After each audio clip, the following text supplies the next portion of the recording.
Section 5.4, Rational Algebraic Expressions. So, I know a lot of you guys thought the first three sections of Chapter 5 were pretty straightforward. That's great. Today we are going to probably make things a little more challenging, so hopefully you guys are ready. Here we go. How do we simplify rational algebraic expressions? Well, we probably should describe what a rational algebraic expression really is. A rational number can be expressed as a quotient of integers.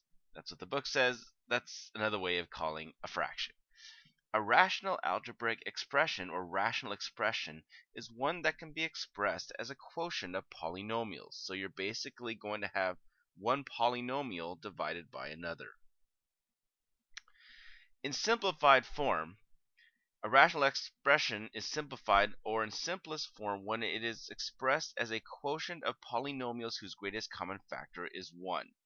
So just like when we did exponents in section 5.1, you had to divide everything out to make sure everything was in simplest form. They were all fractions that were in simplest form, and the exponents only appeared once for each base.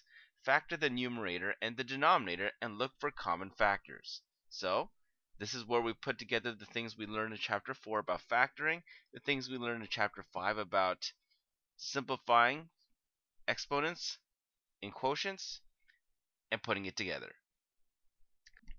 Example 1, 8x squared minus 6x over 4x squared. So the first thing you want to do is factor out anything from the top and the bottom, and then cancel out and simplify anything that is both in the numerator and the denominator. So you will notice that you can factor the top as 2x times 4x minus 3 over 4x squared. What you can do is take this part of the fraction, 2x and the 4x squared, and simplify it. The x cancels out with one of the x's on the bottom, so you're left with an x on the bottom. The 2 and the 4 reduced to a 1 and a 2, so you would rewrite your answer as 4x minus 3 over 2x. So again, factor the top, and then take out any common factors in the top and bottom and simplify your fractions. You don't need to simplify this any further because this is already in simplified form. Example 2. What you're going to want to do with a problem like this is factor the top and the bottom as much as you can, and then cancel out any factors that appear both in the numerator and the denominator. So you might want to go ahead and try to factor this, and then when you're ready, you can continue. Alright, so if you factor it, you get 5a minus 1 times a plus 1.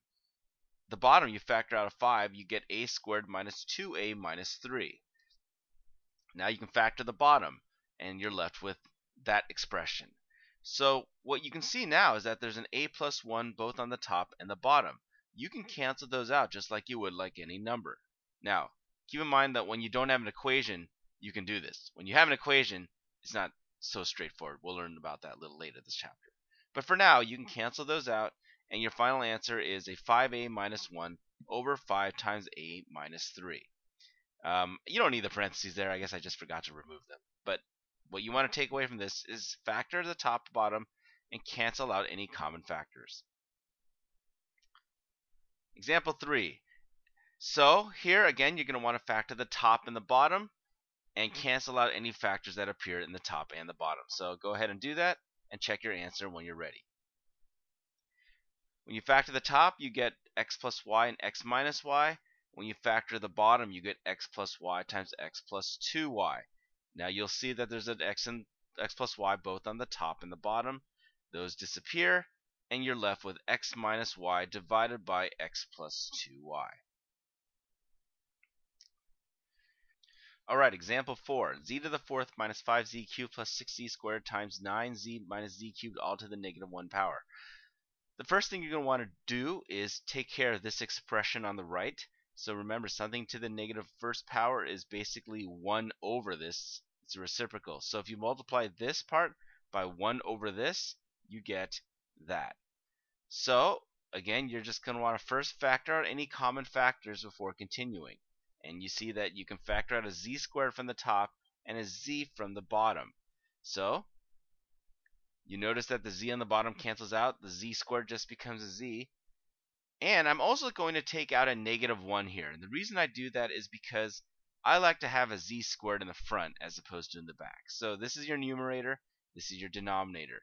Now you would just factor the top and the bottom. And when you do that, you get negative, I just moved that out there, negative z times z minus 3 times z minus 2 all over z plus 3 times z minus 3. This factors nicely as a difference of squares. So again, you will cancel out anything that's in common. The z minus 3's disappear, and your final answer is negative z times z minus 2 all over z plus 3. So again, put them all into one fraction or expression, factor things out, cancel out, and simplify if necessary, factor, again, simplify if necessary. Alright, example 5. X squared plus x minus 6 times x plus 3 all to the negative 2 power. Go ahead and give this one a shot and check your answer when you're ready. The first thing you're going to want to do is take this x plus 3 to the negative 2 and move it to the denominator, because this would be a positive exponent downstairs. So you have x squared plus x minus 6 all over x plus 3 squared. Now you're going to want to factor the top, and when you do, you will get x plus 3 times x minus 2 all over x plus 3 squared. Now you'll notice that there is a common factor in both the numerator and denominator. So cancel out the x plus 3 on the top, cancel out one of them on the bottom. So your final answer is simply x minus 2 over x plus 3.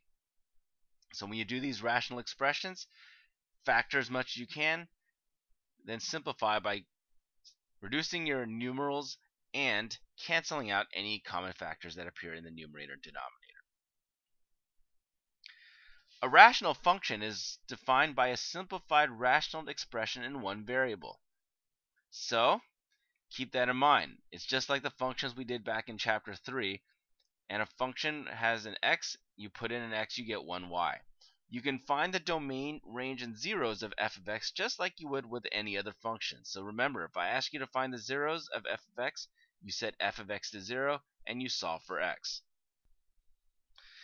Example 6. Give A the domain and B the zeros of f, and you see f of x below. And they were so kind enough to factor it for you so you don't have to do it yourself. Think of the work that you save. Yeah, it's not going to happen very often. Alright, so let's first address the domain. The domain means we can't have the denominator equal 0. If you have a denominator that equals 0, it's not going to work. So we need to take all those values of x out of the domain. So we want to see where the denominator does not equal 0. And just like when we found out when it was 0, you're going to exclude those values from the domain. So for 2x, x can't equal 0. For x plus 3 can't equal 0, or x minus 3 can't equal 0. So x can't equal 0, x can't equal negative 3, and x can't equal 3. So those numbers are excluded from our domain. So our domain is all real numbers except x can't be negative 3, 0, or 3. So again, here you want to make sure that you pick values of x that make the denominator 0 and then take them out of the domain because you can't use them in the function. Alright, to find the zeros, that's when the numerator is 0. So remember, the zeros of f, you only need the numerator to be 0, because if the numerator is 0, it doesn't matter what's down there. So you just solve this equation for the numerator. X plus 4 times x minus 1 equals 0. You guys can do this like you did in chapter 4. X plus 4 equals 0, or x minus 1 equals 0. X is negative 4, or x is 1. So the domain is all real numbers of x except for 0, negative 3, and 3. And the zeros are negative 4 and 1. So when you do these, just do them in that order. You're basically looking for zeros on the bottom, taking those out of the domain, looking for zeros on top. They will be the zeros of the function. Alright, example 7. I'm looking at the 27 here. Give the domain and zeros of this. So x cubed plus 27 over x squared plus 9. For the domain, we do not want the denominator to equal 0. Well, fortunately, for any real number x, x squared plus 9 will always be positive because x squared is always positive or equal to 0. So x squared plus 9 is always going to be greater than or equal to 9. So the domain is all real numbers. So that's good. Now we have to address the zeros. So you want the numerator to be 0. So you're going to have to factor this. X cubed plus 27 equals 0. If you factor that using your sum of cubes, you get x plus 3 times x squared minus 3x plus 9 equals 0. Alright, so I will tell you that there is no solution for this one. If you use this, you get x plus 3 equals 0, so x is negative 3. So the only 0 in number 7 is negative 3, which makes sense because you need x cubed to equal negative 27. So that's what you do to solve these problems. The denominator tells you what the domain is going to be. The numerator will tell you what the zeros are going to be.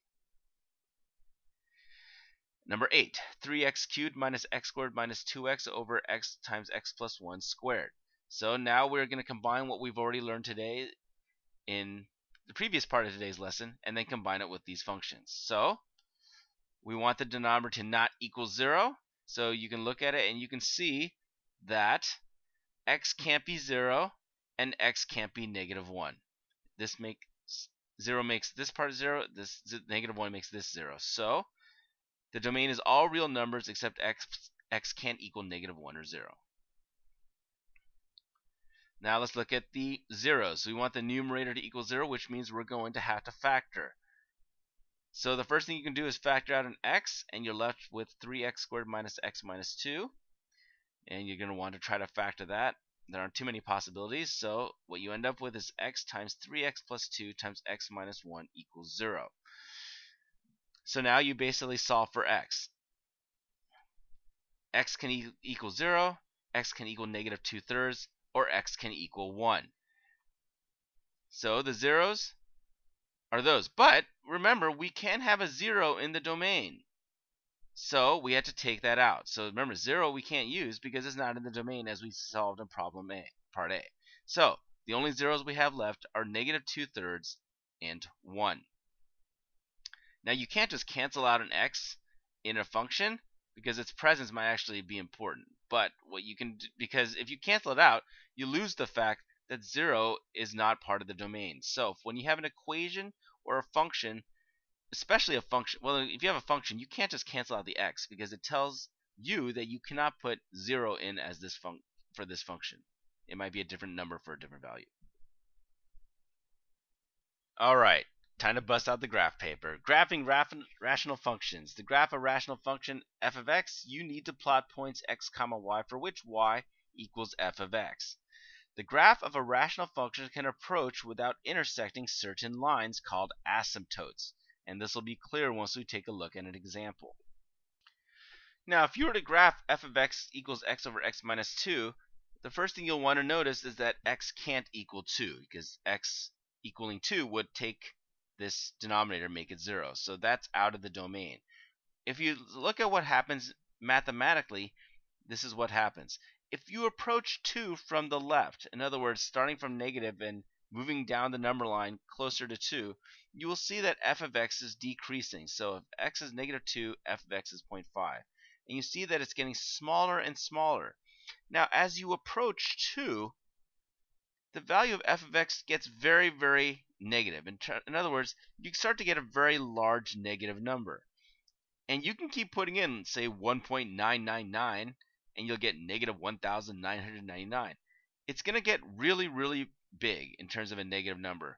But it will never actually get to negative infinity because you can't touch 2. But what happens is the numerator gets so small, and the denominator gets really small, the numerator stays pretty big, and you're just going to get these really large numbers. Likewise, if you're approaching 2 from the right, so 6, 5, 4, 3, 2, we're kind of coming from the right side, you will see that f of x is getting bigger. And as you get closer and closer to 2, the values of f of x get really, really big. And you can continue this pattern just like we did over here. So if you were to graph this, you would plot the points you've figured out and put it on a sheet of paper. And you will see that this graph has dashed lines. These dashed lines represent the asymptotes. X cannot equal 2. So we have this vertical asymptote. Because if x is 2, it's undefined. But as you see x approaching 2, the value of y gets really, really big. And as x approaches 2 from the left, you see that the value of x gets very, very negative. You will also notice that the value will never equal 2 from the y side. So you have another asymptote there. These dashed lines represent the asymptotes. the graph gets closer and closer and approaches them, but will actually never touch them. It kind of goes on forever. And this is something that you'll see a lot in conic sections and parabolas and hyperbolas and rational expressions. You're going to see these type of graphs because you're going to have elements of x that cannot be in the domain. So if you were to now graph 1 over x plus 2 quantity squared, again plug in values of x. Now in this case you still have a value of x that can't equal -2 because that will make the denominator 0. So if you just looked at it this way, you will see that f of x gets large and then it gets small again.